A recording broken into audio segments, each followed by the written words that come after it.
Hi, this is Rob Papandrea, and I'm here to talk to you about how to analyze a job offer, whether it's for an internship or for a full-time position. Here are some key things that you'll want to consider through the decision-making process. So first, before you really think about the job offer itself, you want to look at what your plan is, your life or your career plan, however you want to phrase it, and to consider, do you have goals? Do you have any sort of action plan for these goals that you have for yourself?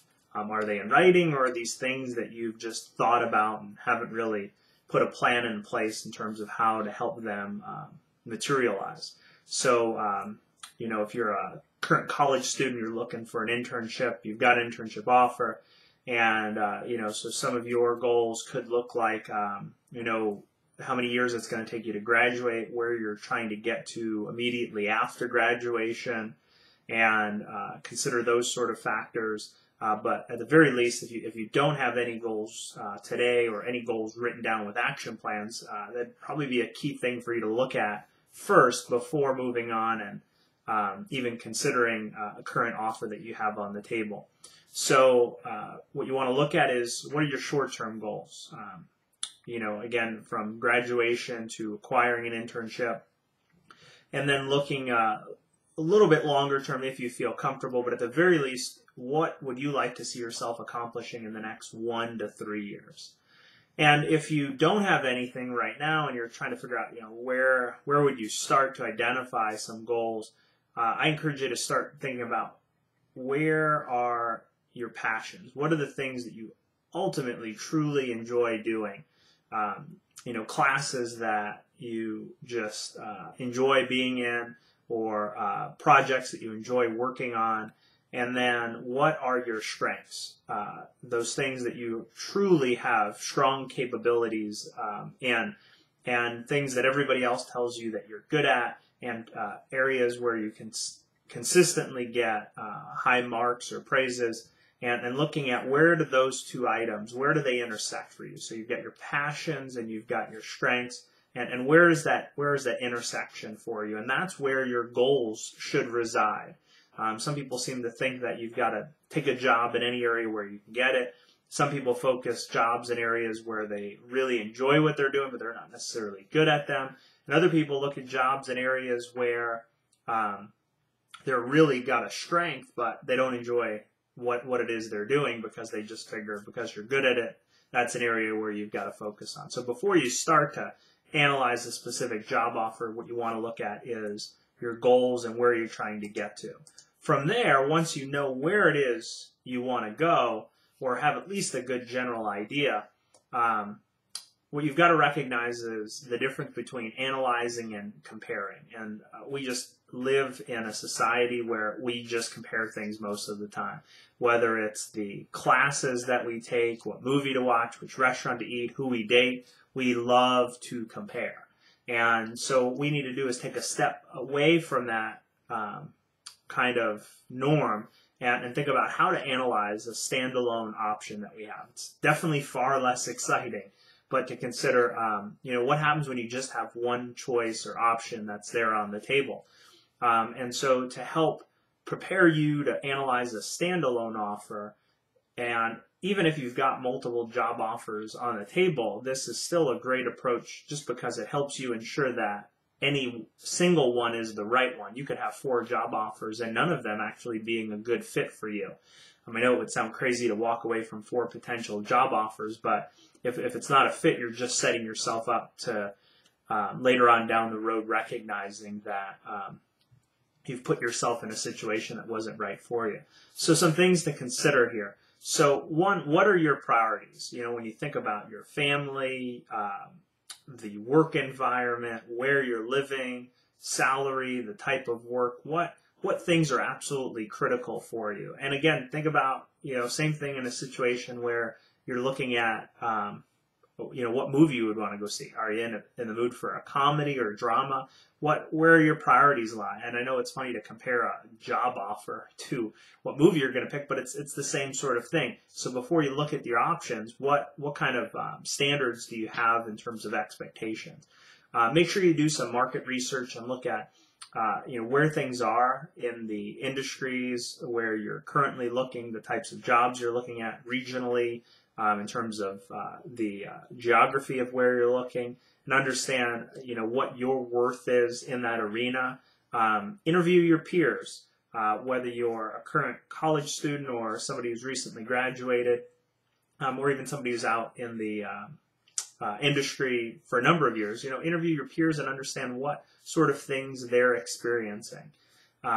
If you are currently in college, you want to consider talking to your career center and asking them and understanding different types of things in terms of analyzing an offer that is worth value of you taking into consideration. And the key thing is that you want to ask lots of questions. Some of the worst decisions typically come from people making uninformed decisions, and your goal is to make the most informed decision possible, keeping in mind that you don't always have everything that it is that you need to have when you're making your decision. For example, another company might not have gotten back to you, but you already knew that other company wasn't somewhere that you'd really want to work for. And one thing to know is that sometimes the right answer is going to be a no thank you. And I know that's hard when you look at the economy and where things are at in this day and age in 2012.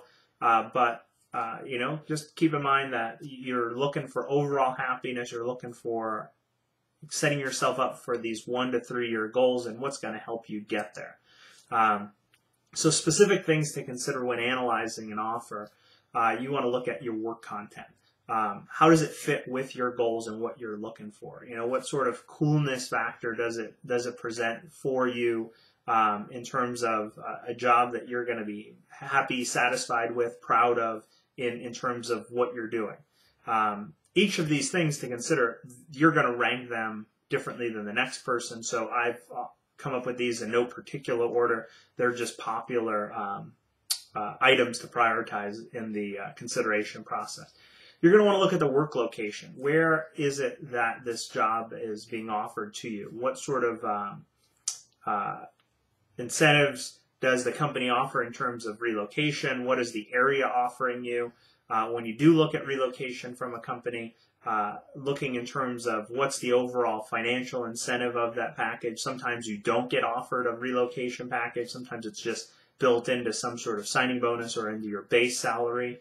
But when you do get offered relocation, some key things to consider is, what's the overall cost of living, and being careful to look at, if you're going to rent, look at those average renting prices. Don't just get yourself caught up in cost of housing. I lived in California for a decade, and the cost of housing there before the latest recession was astronomical, and not in a situation where I would have bought. But I also knew I wasn't going to stay there. But I was completely able to self-sustain without a problem on just the price of rent that was there.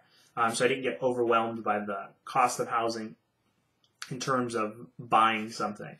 The other thing you want to look at is with regard to relocation and how where you're looking at the package in terms of what key things do you need to consider in terms of a location, and doing that research.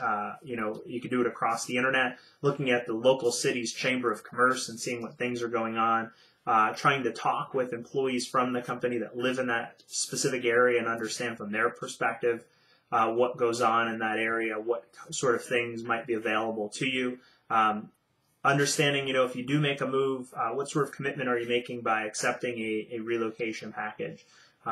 Some companies don't offer any stipulations. Some offer 1 year. Some say, you've got to work for them for a number of years. But it might give you a chance to try out an area where you might not have otherwise considered, especially if you're fresh out of college. Looking at an opportunity when you're more mobile than you are possibly later on in life.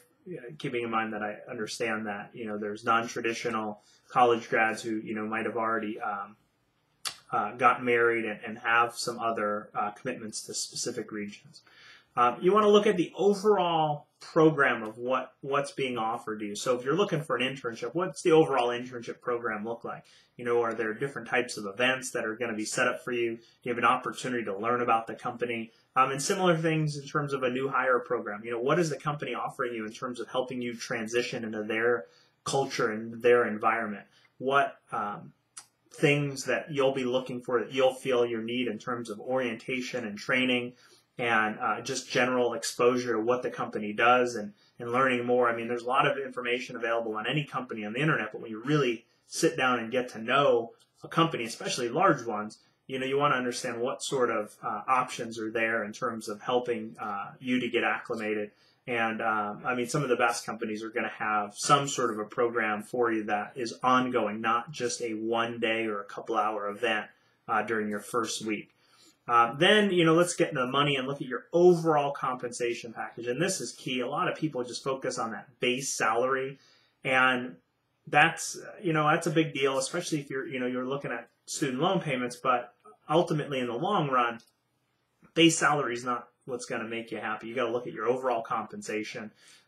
So when you do look at your base salary, make sure you look at what your actual hourly wage is going to be. So what does that mean? So if you are taking a job where you're going to make $100,000 a year, but the expectation is that you're making $80,000, you're working 80 hours a week, you know, well then, you know, some might say, you know, your hourly rate is really half of what you might think. Because most full-time jobs are going to ask you to work 40 hours a week. So if you've got one offer that says, hey, you know, we're expecting you to work 40 hours a week and we're going to pay you overtime, but we're only going to pay you $60,000. Somebody on the other end saying, okay, well, you know, we're going to pay you $90,000, but you're going to have to work 80 hours a week. Well, then really, you know, the latter job is only paying you $45,000 a year, and you're working all that extra time to make it to that 90. So understanding those sort of things, looking at any sort of stipends, incentives, or bonuses that are going to be offered to you. Many companies offer some sort of annual bonus. Some might call it revenue sharing or profit sharing. Away from the very tangible dollars, you want to look at your medical benefits, look at what kind of vacation time you'll start with, what kind of holiday pay you'll get on a reoccurring basis. And then looking at other types of benefits like tuition reimbursement. You know, if you were to go back to school, you know, what's the company going to pay for you in terms of a certificate or another bachelor's degree or a master's degree. And then looking at your overall future with the company. You know, where can you go with the company in terms of your career and those 1 to 3 year goals that we had talked about. Yeah, you don't want to advertise to a company when you're only looking at a 3-year plan, but sometimes you might get yourself in and for a short-term plan and it turn into a longer-term plan. I can say that's what's happened with my career, and I've moved a lot around within one company, and it's kind of felt like I've had multiple careers with different companies. And then finally, and most importantly, looking at any other sort of factors that matter to you, looking at and considering a significant other or other types of family factors that may be involved. Those are all key things that you'll want to consider and factor into the process.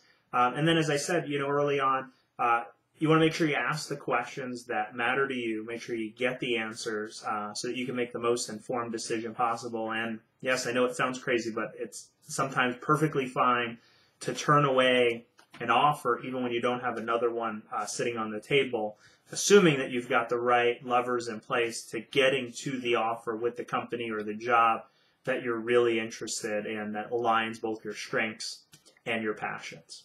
Hope you found this helpful. Have a great day.